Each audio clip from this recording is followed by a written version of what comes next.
What's up YouTube? Welcome to today's video, and it has finally arrived 3.20 in all its glory.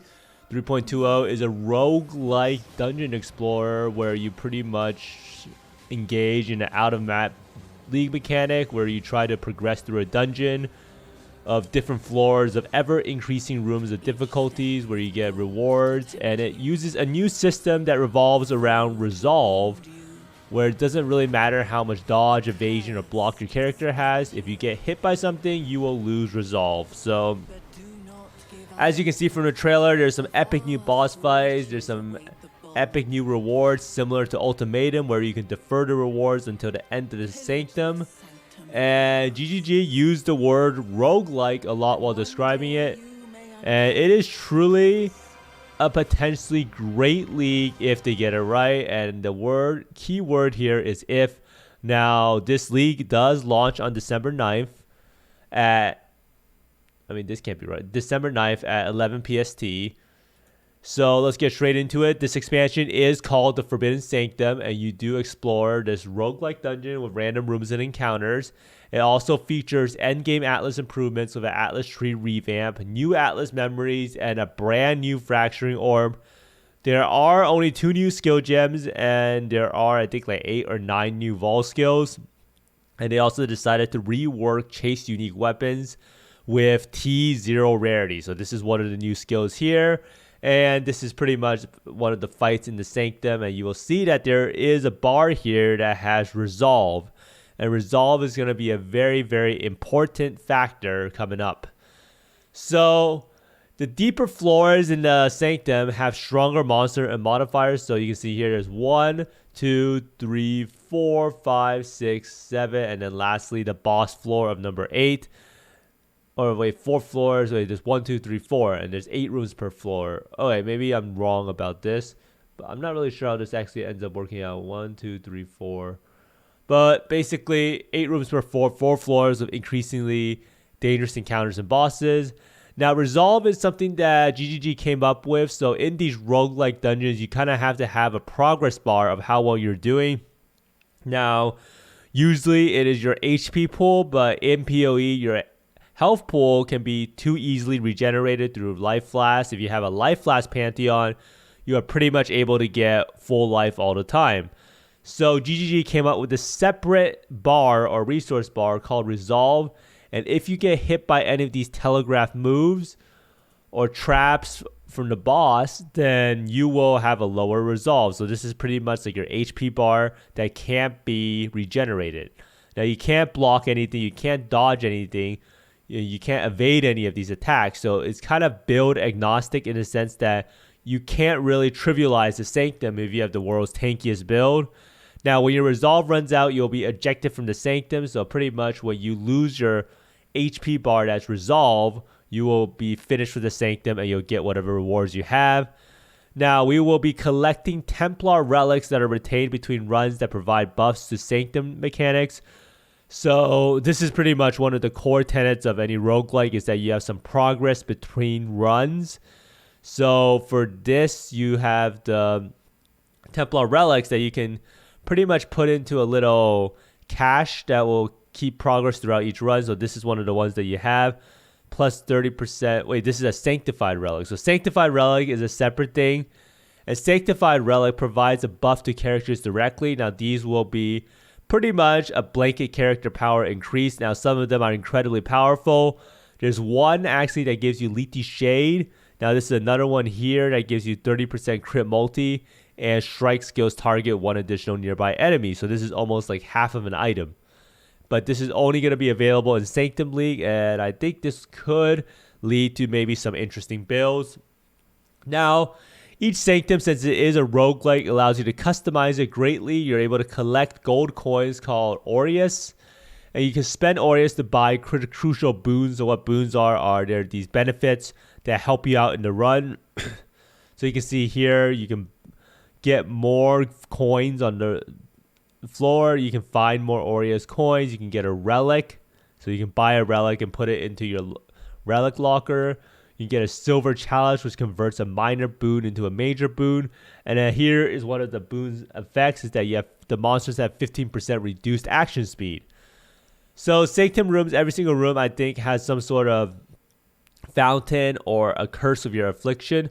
So what this means is that probably at the end of the floor, you'll have a fountain that could potentially recharge a bit of your resolve, or you might run into something that gives you a downside, like you lose 200 resolve or you gain a random affliction or something like that.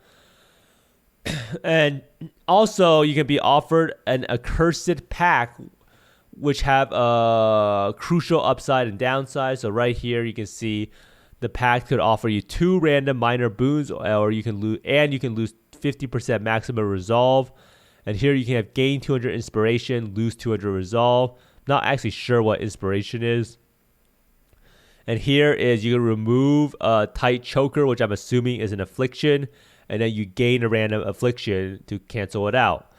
Now, in terms of rewards for the Sanctum, many rooms in Sanctums offers you a choice of currency that you can choose to defer until end of floor and run. So this is very similar to the ultimatum concept.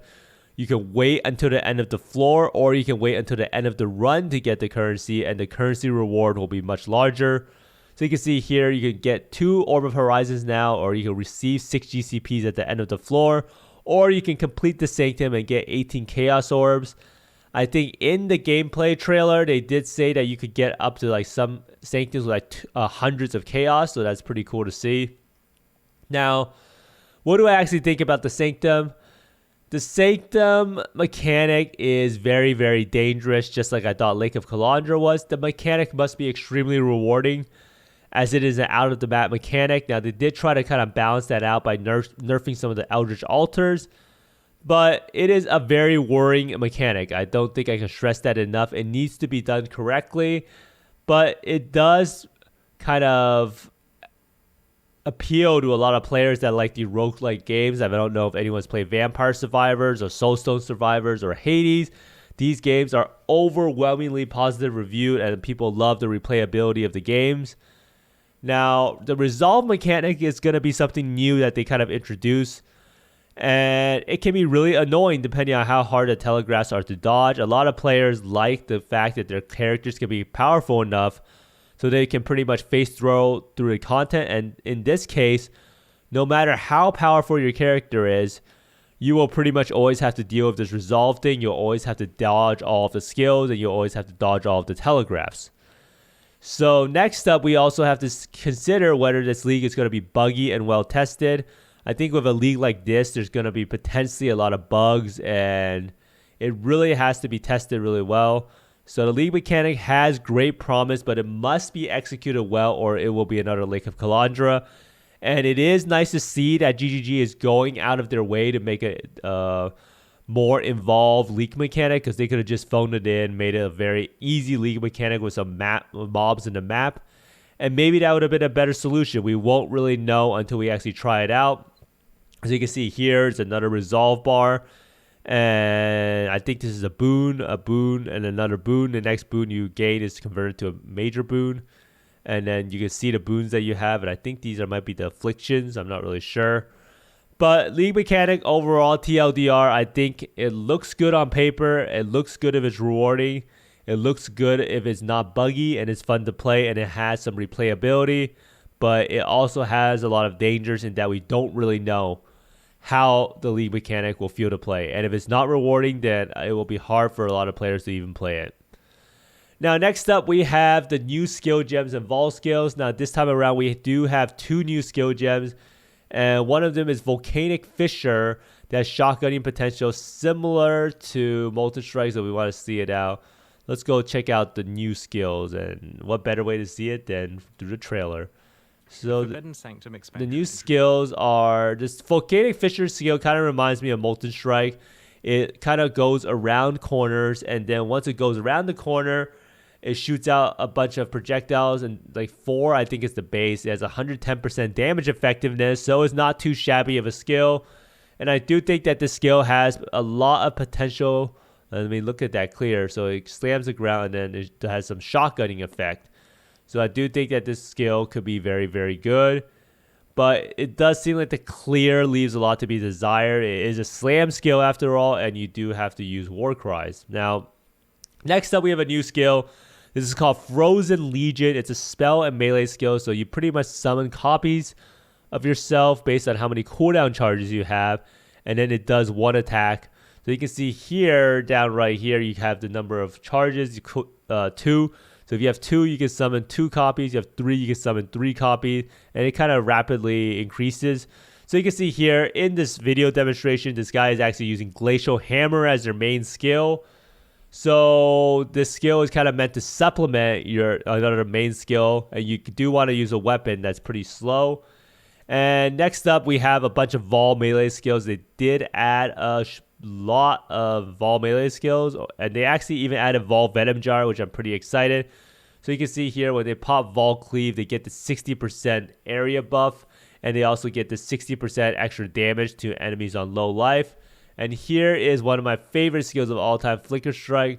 Vaal Flicker Strike has you flickering to the enemies 25 times, and then afterwards it puts a wound on them, and then after you finish flickering, it will remove the wounds and do the damage. So it's kind of like a delayed damage ability, and it might be extremely good for bossing. So look at that. After you flicker, all of the enemies take the damage. So it's going to be super, super fun to try out these new Vaal skills, and maybe they can breathe some new life into these builds. Maybe Flicker Strike could even be viable as a league starter. Not really sure about that, but we'll see. So they do have the list of the skills. I think it was like Cleave, Caustic Arrow, Flicker Strike, Molten Strike. I'm not sure if Volcanic Fissure has one, and it also has one for Vaal Venom Gyre. So we'll be able to see maybe these new Vaal skill gems can add some new, create some new builds. Now, next up, we have the Atlas Endgame improvements. Now, there are some good parts and bad parts from this. Now, first off, they pretty much remove a lot of the boss bonus nodes. So if you look at the top over here, you have like Watcher's Gaze that has a higher chance of Elder to drop a Watcher's Eye. Now, GGG did say they added a lot of this base power into the boss fights themselves. And the main reason to remove these boss nodes are that they don't want you to feel forced to have to constantly change your Atlas in order to do some bossing, which is kind of a weird concept because they kind of pitched the Atlas idea as in that we would be able to customize our Atlas whenever we wanted with Orb of Unmaking. So it does seem like they had this good system in place where we customized our Atlas, and then we're able to get and then we're able to do the content that we wanted to do. But they kind of wanted to move away from the super specialization of the Atlas just to kill some bosses. And you can see here, these are the new nodes that are added. This cluster up here is Abyss. They probably added some Harbinger clusters. They also added some Breach clusters. So everything looks a little bit different. You can see all of the circles here. And this represents the stuff that is different from the new Atlas tree. Now, something that's kind of dangerous is that they did remove some of the big keystones like Height of Hubris. They also got rid of Guardian's Aid, so you're no longer able to kill a Shaper boss and have a 33% chance of, or not 33% chance, and have another Shaper Guardian spawn that has a 33% chance of dropping another fragment. So this is probably going to be a very, very big nerf to the high-end invitation farming where you just spam a bunch of elders or spam a bunch of Shaper Guardians and then you do the Maven invitation. But we'll see how that goes. And they also buff a lot of the spawn chance nodes for extra content. So all of those nodes that has a 1% chance to find Abyss is going to be like 4% now or something like that. They did say they reworked the Eldritch Altars in the Manifesto. Rusted Scarabs are now core drops, and those were all went over in the Manifesto.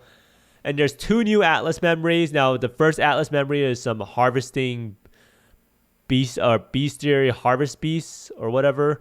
And this unlocks 9 new beast crafting recipes. And one of the cool ones is you can actually remove one of the mods from a Watcher's Eye and replace it with a new mod. So this could be a really fun gambling thing, especially if you have a 2-mod Hatred Watcher's Eye. You could gamble and try to get a 3-mod Hatred Watcher's Eye. So this could lead to some very expensive failures. Now, next up, we also have Synthesis Item Gambles, and this allows you to re-roll a Synthesis Implicit modifier. So say you have an Explode Bow and you have a really bad modifier and you wanted to gamble and try to get something even better, or you have a really good 3-prop or 2-prop Explode Bow and you have a 3rd property that you wanted to gamble and try to get something even crazier, and this allows you to do that. And there's another beast crafting recipe that allows you to exchange an awakened support gem for another kind. So very, very cool. Now, the other Atlas memory is some domination with shrines buffing monsters with Pantheon power. So just basically some new shrines for us to play with. And lastly, they added the fracturing orb, which drops from Harbinger. So you get fracturing shards, which can combine to a fracturing orb. So this is pretty much like the fractured craft on the purple seed. So they're moving that away from the harvest. And we're going to be able to get that from the fracturing orb. This should be a really good change for SSF, because we're going to have a lot easier access to fracturing items. Now, next up, they did say that they have a bunch of new uniques from the Uber Boss Kill winners. Now, this includes a Petrified Blood Flask and then these Crit Spell Impale Gloves. So these could be pretty sick. I do think that the Crit Spell Impale Gloves are wildly overpowered, because it pretty much makes your spell able to impale, and impale is pretty much just, what's it called? It's just a damage multiplier, or it's just a source of huge damage, and it's only at the cost of a glove slot. Now, the Petrified Blood Flask pretty much allows you to have like 25% of your damage taken as damage over time for 4 seconds. So that should be really, really cool. Now, certain iconic unique weapons have been given a massive, massive buff, which has led to their rarity being moved to Headhunter/Mageblood tier. So, Aziri's Disfavor, Beano's Kitchen Knife, Divinarius, Starforge. I think Starforge now is like a 750 Fizz DPS weapon. Now, the weapons are good and all, but they're really not that insane. Like, you'll still find a rare that's going to be better. And I don't know if they should be Hunter and Mageblood tier, maybe like T1 instead of T0. But we'll see how it goes and how much people will actually use it. Now, this is one of the new amulets, I think, from the league. So this is kind of like a lore weave of sorts. So you have -5 to all maximum resist. And then you can gain additional elemental damage reduction equal to half your chaos resist. And I think people came up with the fact that this was around 86.5 maximum res. So it's a pretty cool amulet that does allow you, when you cap out your chaos res, to get a little bit of defensives. So overall, what do I think of this reveal? I do think the new league mechanic looks amazing if they're able to properly balance its rewards, replayability, and difficulty. And that does sound a lot harder than easier to do. Especially, a lot of people told me that Blight League, which was the last time they copied another game genre, was just a complete disaster at launch in terms of bugginess. But I do think that this time around, with the huge backlash around 3.19, they're probably going to try a little bit harder. Now, some things to know is that in this reveal, they did say nothing about the loot system. The loot system will pretty much be the same as the previous loot goblin system, except that they mentioned that it's now hidden and you have less spikes. So instead of having these huge currency spikes, it's going to be leveled out more. I don't really know how they're going to do it.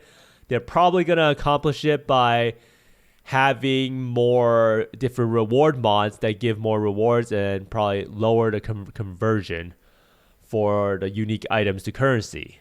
Now, another thing that you may notice is that crafting remains pretty much unaddressed besides the fracturing orb. The fracturing orb is moved to Harbingers and it's great for SSF, but Chris said directly in the Q&A that Reforged key prefix and suffix was not going to be coming back. And the Atlas tree revamp, I don't really know how good it's going to be until we see the Atlas passive tree, but the huge nerf to Guardian farming, and I do think that there is also a little bit of a nerf to bossing, is kind of a damper. But we will have to see what we get back from the Atlas passive tree.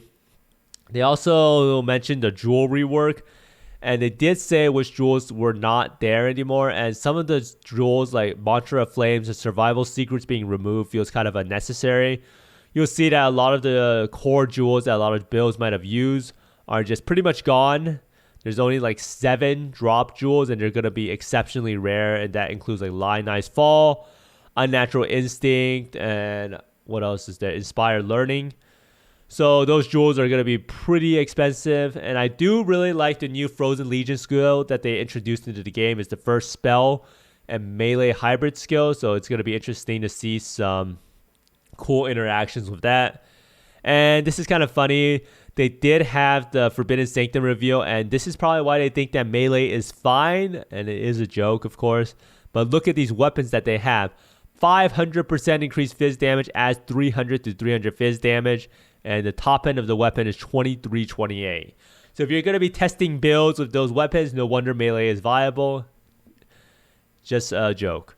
But thanks for watching, everyone. I hope you enjoyed the first part of these video series. So I will be doing a video going over the best and worst parts of the reveal, and then another video about the patch notes. And the patch notes are probably the most disappointing part of yesterday's announcements, but we'll go over that in a separate thing. But let me know down in the comments below what you think about all of the new things being added to the game and the new league mechanic, and if you think that it's going to be a failure or a great success. I'm kind of apprehensive about it, but I do have great hope if they pull it off correctly. But thanks for watching. I hope you find more mirrors, exalted orbs, divides, and sanctums than me, and see you next time. Bye!